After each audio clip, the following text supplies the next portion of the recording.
Assalamualaikum warahmatullahi wabarakatuh. Assalamualaikum. Innal hamdalillah nahmaduhu wa nasta'inuhu wa nastaghfiruh. Wa na'udzu billahi min shururi anfusina wa min sayyiati a'malina. May yahdihillahu fala mudilla lahu wa may yudlil fala hadiya lahu.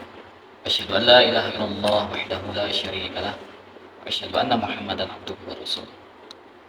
Qala Allah ta'ala fi kitabil karim. Ya ayyuhalladzina amanu taqullaha haqqa tuqatih wa la tamutunna illa wa antum muslimun. Ya ayyuhalladzina amanu taqullaha haqqa tuqatih wa la tamutunna illa wa antum muslimun.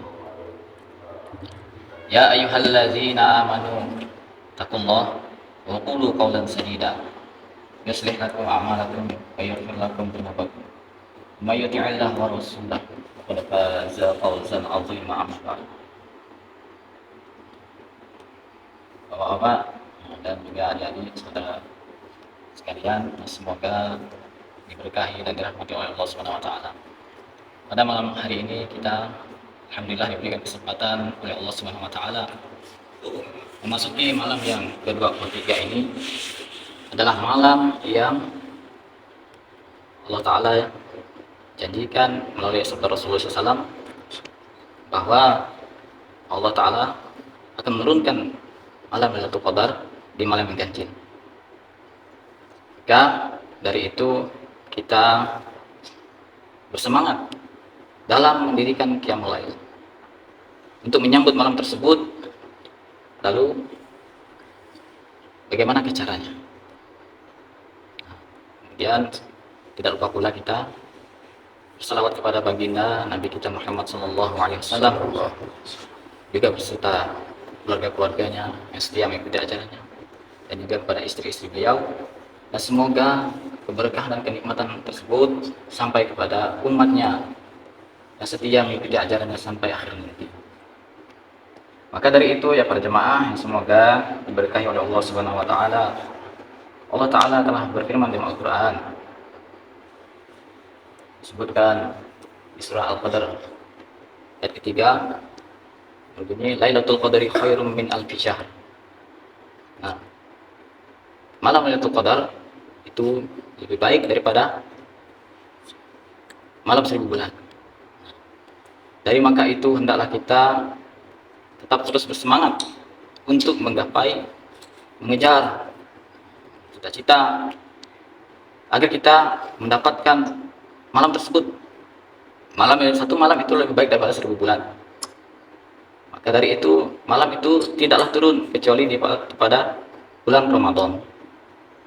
Nah, lalu bagaimanakah cara kita untuk meraih ampunan dan keberkahan di malam Lailatul Qadar? Maka Rasulullah SAW telah mengingatkan dalam hadis beliau yang berbunyi, Man qama Lailatul Qadri iman wa ihtisaban ghufira lahu ma taqaddama min dzambi.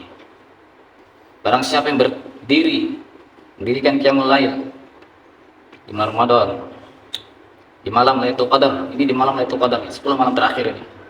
Nah, insya Allah ini malam yang ganjil ya. Nah, tentunya di sebagian yang lain mengatakan malam ini genap. Tapi di sebagian yang lain malam ini adalah malam yang ganjil, 23. Ada yang mengatakan malam ini 24. Dan seterusnya. Maka intinya adalah 10 malam terakhir harus full. Ya, diusahakan full bahwa setiap malam itu adalah malam yang ganjil gitu. Jadi perbedaan-perbedaan tersebut. Maka dari itu tidak hanya sekedar kita menentukan malam ganjil itu saja ya. Siapa tahu malam ini bukan ganjil gitu. Namun pada saat ini kita meyakini bahwa ini adalah malam yang ganjil. Dari maka itu hendaklah kita selalu bersemangat untuk mendirikan Qiyamul Lail di malam Lailatul Qadar ini insyaallah. Antara 21, 23, 25, 27 dan 29. Dan dari itu barang siapa yang berdiri di malam Lailatul Qadar mendirikan Qiyamul Lail dengan penuh keimanan dan mengharapkan pahala, bisa Allah akan ampuni dosa yang telah lalu. Hadis riwayat Bukhari dan Muslim. Ya, perhatikan di sini, Qiyamul Lail bukan hanya sekedar sholat, namun Qiyamul Lail sebutkan para ulama di situ termasuk padanya sedekah dan juga baca Al-Quran dan juga bisa berbakti kepada kedua orang tua. dan juga melakukan ibadah-ibadah yang lainnya, maka itu termasuk menghidupkan malam Lailatul Qadar. Maka hendaklah kita selalu bersemangat berzikir ketika kita beriktikaf. Maka perhatikan adab-adab iktikaf di masjid. Pertama kita datang ke masjid adalah melakukan sholat tahiyatul masjid, kemudian duduk, kemudian berzikir, dan kemudian juga banyak zikir-zikir yang Allah Ta'ala sebutkan dalam Al-Quran dan juga dalam hadis Nabi, seperti zikir mutlak, subhanallah, alhamdulillah, la ilaha illallah, Allahu akbar. Kemudian banyak bertobat kepada Allah, istighfar, bertobat kepada Allah Subhanahu wa taala. Karena inti dari puasa adalah tujuannya adalah bertakwa kepada Allah Subhanahu wa taala. Kita melakukan puasa itu bukan inti agar kita bertakwa. Seperti kita baca Al-Quran, sholat, puasa, itu hanya sebab saja. Bagaimana jiwa kita bisa bertakwa kepada Allah Subhanahu wa taala? Dengan melakukan puasa, bukan hanya menahan lapar dan dahaga dan membantu fakir miskin, tapi bagaimana puasa itu menjadikan kita bertakwa kepada Allah Subhanahu wa taala. Nah, takwa artinya dalam berdiri kita, aktivitas kehidupan kita dengan tetap menjalankan apa-apa yang telah Allah Ta'ala perintahkan dan menjauhi apa-apa yang telah Allah larang.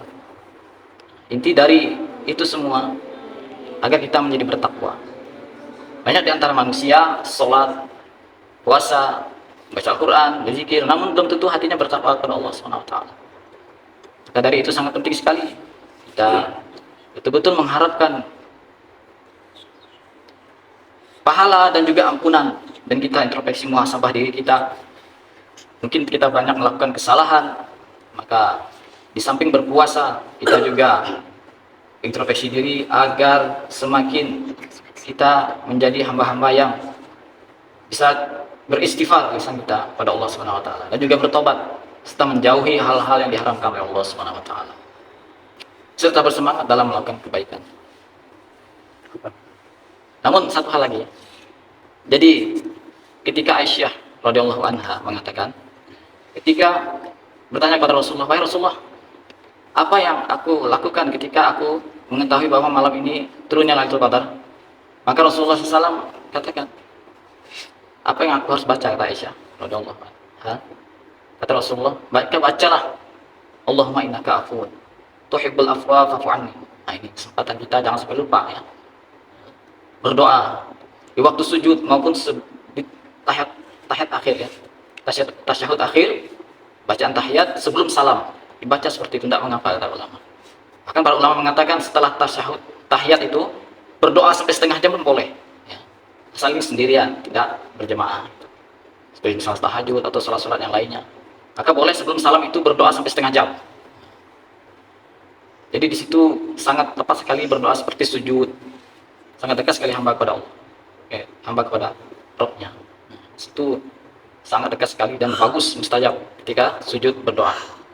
Maka doa di malam yang ganjil ini kesempatan untuk berdoa yang Rasulullah ajarkan kepada Ibunda Aisyah radhiyallahu anha. Ini Allahumma innaka afuwun tuhibbul afwa fa'fu anni. Ya Allah, Engkau Maha Pemaaf dan mencintai pemaaf, maka maafkanlah aku.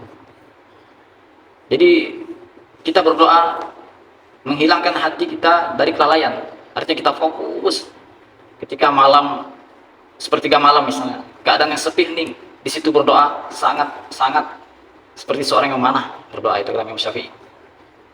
Maka dengan keadaan tenang, insya Allah akan tepat, tidak lalai. Oklah ya. Kalau hati yang lalai itu, maka doa pun tak terkabul. Jika seorang itu dengan penuh pengharapan dengan doa tersebut, insya Allah Allah akan kabulkan.